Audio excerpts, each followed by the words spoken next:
இது மாதிரி சிக்கனை வந்து கொஞ்சம் ஆனியன், கொஞ்சம் பொட்டுக்கடலையும் சோம்பும் போட்டு ஒரு ஓட்டு ஓட்டணும். அதுக்கு பிறகு பவுட்ரு பண்ண பிறகு சிக்கனை வந்து போட்டு இது மாதிரி ஸ்மாஷ் பண்ணணும் மிக்சியில். கூட 2 வெங்காயம் போட்டுக்கலாம். போட்டு மஞ்சத்தூள், சில்லி பவுடர் எல்லாம் போட்டு இது போல் வடை மாதிரி கொஞ்சம் நேரம் வச்சுருந்துட்டு வடை மாதிரி தட்டி ஆயிலில் போட்டு இப்படி எடுத்துக்க வேண்டியது தான்.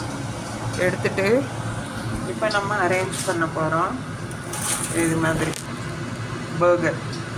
அதுக்கு வந்து கோஸை வந்து ஸ்கொயராக கட் பண்ணி க்ளீன் பண்ணி வச்சுருக்கோம்.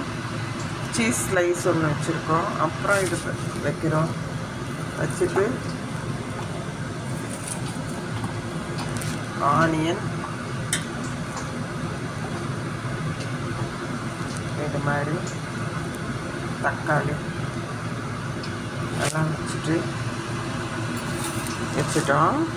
இப்போ வந்துட்டு இதுக்கு மேலே சாஸ் போட்டுட்டு மயோனிஸ் போட்டுட்டு ஹீட் பண்ணிவிட்டு இன்னொரு ஸ்லைஸ் வைக்கணும். ஆக்சுவலாக இன்னொரு ஸ்லைஸ் இது வைக்கணும். வெங்காயத்தோடு ஒட்டிக்கிச்சு. இன்னொரு ஸ்லைஸ் வச்சுட்டு இப்போ சாஸ் போட்டுட்டு அதுக்கப்புறம் க்ளோஸ் பண்ணிவிட்டு ஹீட் பண்ணணும். தவாலே ஹீட் பண்ணி கொடுக்க போகிறேன். அவன் வைக்க போகிறதில்ல. இவ்வளோதான். இதுக்கு சில்லி ஃப்ளேக்ஸும் இதுவும் போடணும். லேசாக மேலே தூவணும்.